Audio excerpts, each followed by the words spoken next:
Chinese netizens are tortured and punished for leaking information on Xi Jinping's daughter. Daddy Xi is not happy.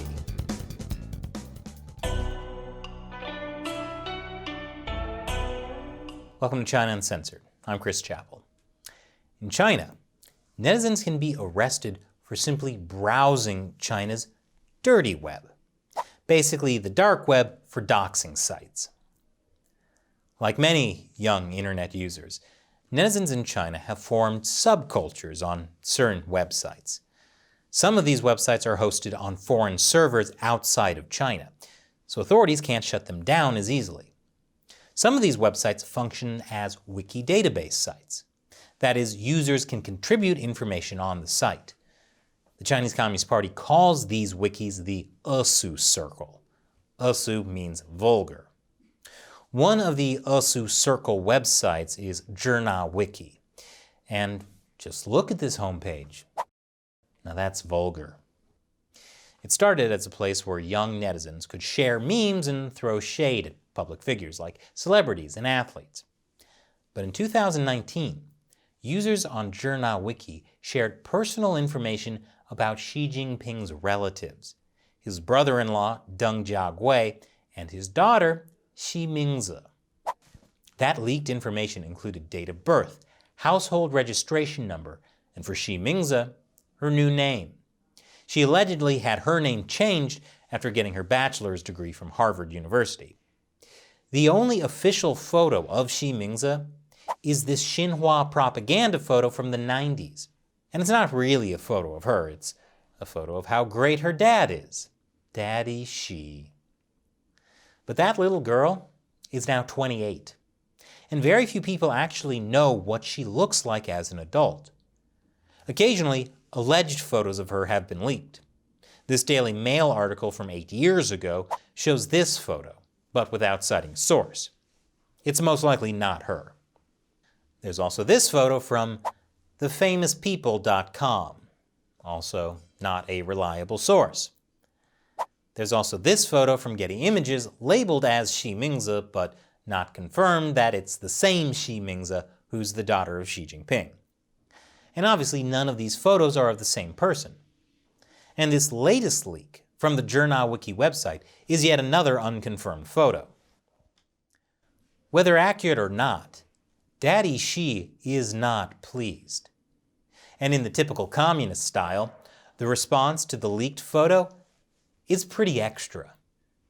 The Ministry of Public Security established a special task force. In the end, they jailed 24 netizens for the information leak. Which is crazy. When can you get 24 people to cooperate on anything? The most severe sentence was given to 21-year-old computer prodigy Niu Tongyu, who had made around 200 entries online. He was deemed the primary offender. Niu Tongyu was sentenced to 8 years in prison for picking quarrels and provoking disturbances, 5 years in prison for infringing on citizens' personal information, and 2 years for illegal business operation. His combined sentence is 15 years in prison, and the court decided to implement a 14-year sentence with a 130,000 RMB fine, which is about 20,000 US dollars.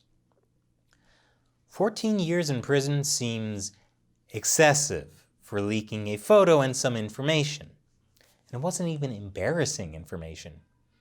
Just imagine someone leaking information about the US president's embarrassing child. Twitter might freeze your account, but you won't go to prison. Even Donald Trump eventually stopped hiding his embarrassing daughter. And Xi Mingze is, by all accounts, well-behaved and low-key. So what's such a big deal that the people who allegedly leaked her information online are going to prison? Well, it's hard to say, but the prison sentence isn't even the worst part. I'll explain after the break. Welcome back. Niu Tongyu is the Chinese citizen who was sentenced to 14 years in prison for allegedly leaking this photo and information about Xi Jinping's daughter, Xi Mingze. Visiting Esu Circle websites has not been punished by the judicial system before. But this case is different. because it involves Xi Jinping's family.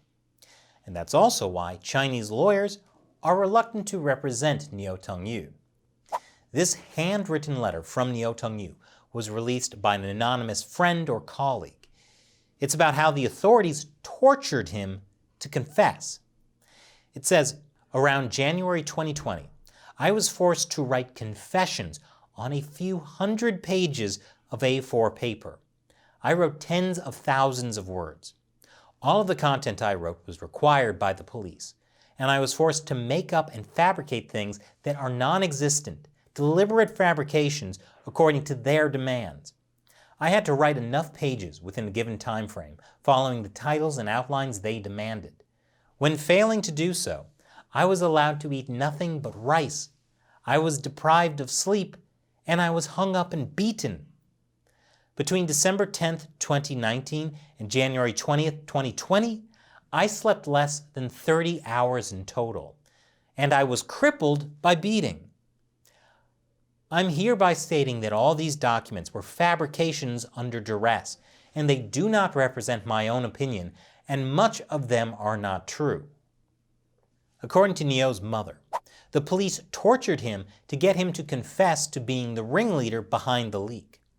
She also said that one of Niu's arms had been permanently injured, and he was beaten until he was unconscious several times. I know what you're thinking. That's an excessive amount of torture. But remember, he's a dangerous terrorist. He posted a photo on the internet. Allegedly. And I say allegedly because it might not have been Niu Tongyu at all.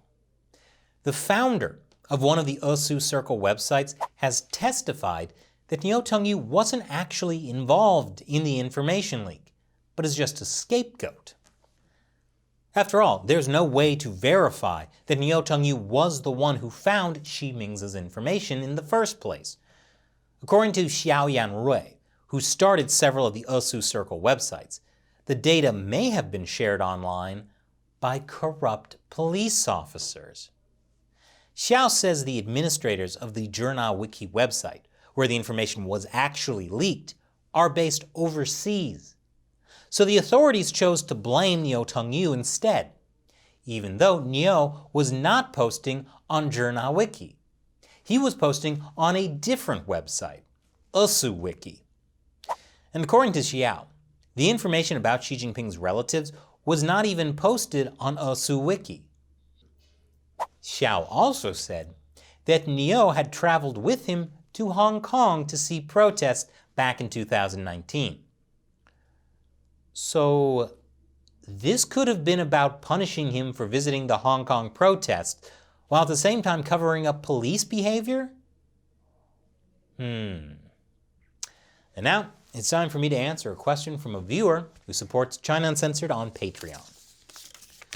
Bruce Johnson asks, Chris, what's your general impression of the post-Trump/mid-pandemic world as it relates to China's future? It seems between Trump and the CCP's handling of the coronavirus, the cat is out of the bag. How much will all this impact China's trajectory of becoming a true superpower and rival of the US? Well, Bruce, the good news is that through the pandemic, a lot of people are waking up to the problems with the Chinese Communist Party, from their initial cover-up that caused the spread, to the hostile mask diplomacy, to the ineffective Chinese vaccines. Even some governments are getting tougher on the CCP, like the UK and Australia. In terms of post-Trump, it's hard to say. We've only had a few weeks of post-Trump, and it's not yet clear what the Biden administration is going to do on China. They've said some tough things, they've said some cooperative things, but ultimately, it'll be actions that count. But the best way to prevent the CCP from becoming a true superpower is simple. Stop giving them money.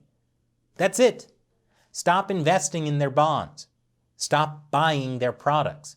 Stop watching their stupid panda videos. And if we all do that, the CCP will not survive. Thanks for your question, Bruce. Be like Bruce and join us on Patreon. Go to patreon.com/China Uncensored to learn more. Once again, I'm Chris Chappell. Thanks for watching China Uncensored. Bye.